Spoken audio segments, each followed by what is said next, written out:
Bonjour à toutes, bonjour à tous. J'espère que vous allez bien en ce dimanche pluvieux. En tout cas, en Bretagne, il pleut et il pleut bien. J'avoue, c'est vraiment le dimanche du mois de novembre par excellence. Alors, vous êtes peut-être en famille, vous avez peut-être commencé les décorations de Noël, vous êtes peut-être au calme, sous la couette, avec un bon bouquin, avec un chocolat chaud, ou en train de regarder un film. En tout cas, moi, j'aurais bien voulu faire du sport aujourd'hui, mais clairement, ça va être compromis, à moins d'aller jusqu'à la salle, et j'ai pas très envie. C'est pas ça de ce dont je voulais vous parler aujourd'hui. Ce que je voulais partager avec vous aujourd'hui, c'est plutôt un exercice sur la confiance en soi, sur la légitimité. Je sais qu'il y a beaucoup d'entrepreneurs, parce que c'est mon quotidien en fait d'accompagner les femmes entrepreneurs. Donc il y a beaucoup d'entrepreneurs qui doutent d'eux, qui doutent d'elles, les femmes, les hommes, peu importe, qui ne se sentent pas toujours très légitimes, qui subissent un petit peu le syndrome de l'imposteur, qui s'auto-sabotent, etc. Et qui doutent de leurs compétences, de leur valeur ajoutée, de ce qu'ils peuvent apporter aux autres, des bénéfices en fait de leurs prestations, etc. etc.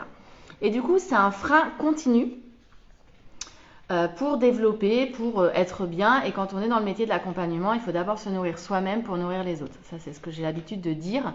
Vous accompagnez, pour accompagner en fait les personnes au mieux, il faut déjà être dans l'abondance en fait. Il faut déjà être dans l'abondance. Ce que je veux dire, c'est il ne faut pas être dans la peur du manque de quelque chose. C'est par rapport à un besoin. Je parle d'abondance.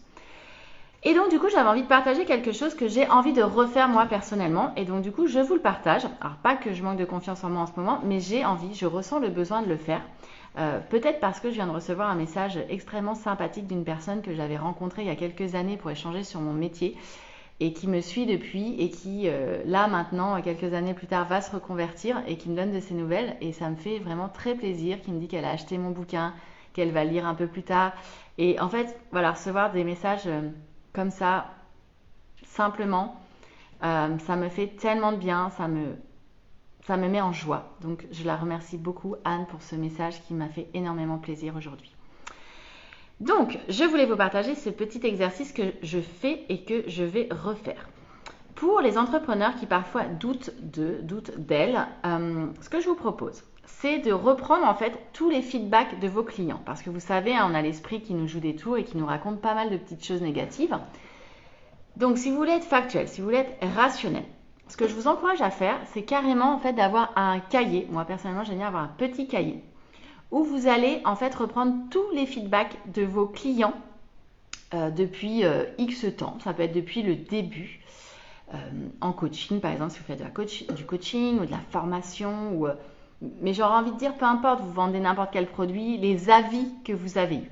Vous allez soit les réécrire, soit vous allez les imprimer et les coller. En fait, vous faites ce que vous voulez dans ce cahier des feedbacks positifs. Ok ? On va se concentrer évidemment sur les feedbacks positifs. Ça ne veut pas dire que les feedbacks négatifs, il ne faut pas les traiter, au contraire. Mais là, en tout cas, aujourd'hui, moi, ce que je vous propose, c'est de travailler sur vos feedbacks positifs. Et vous allez les relire. D'abord, ça va vous permettre de vous prendre une grosse dose de boost énorme. C'est factuel.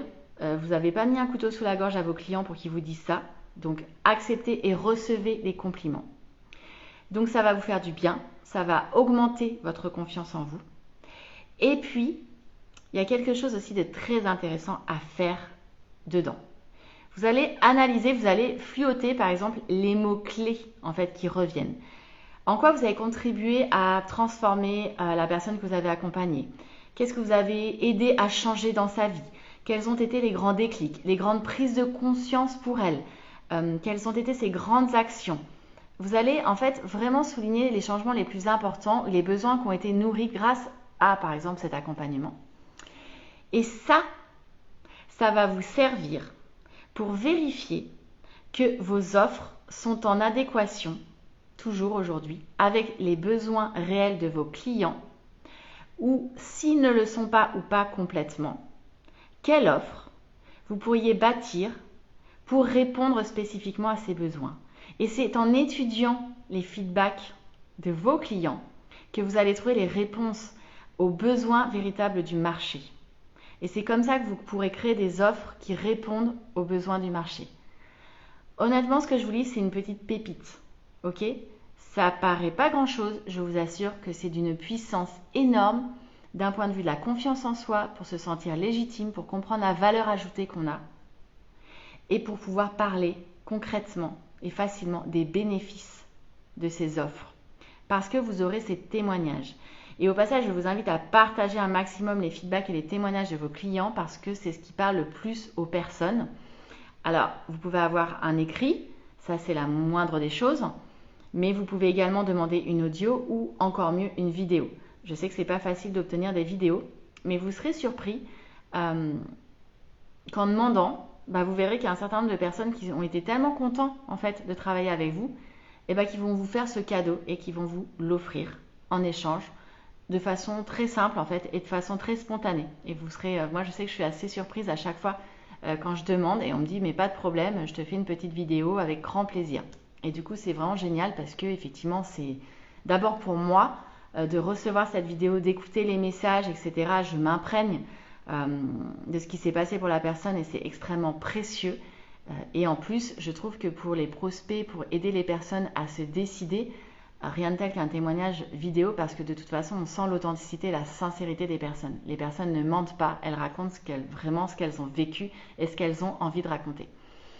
Donc voilà ce que je voulais vous partager aujourd'hui. J'espère que ça vous inspirera, j'espère que ça vous aidera. En tout cas, moi, je sais qu'aujourd'hui, je vais aller compléter mon journal des feedbacks positifs et puis d'aller un petit peu explorer quels sont les besoins qui ont été nourris et que j'ai aidé en fait à nourrir ces dernières années, qui ont sûrement évolué par rapport à mes premières années de coaching.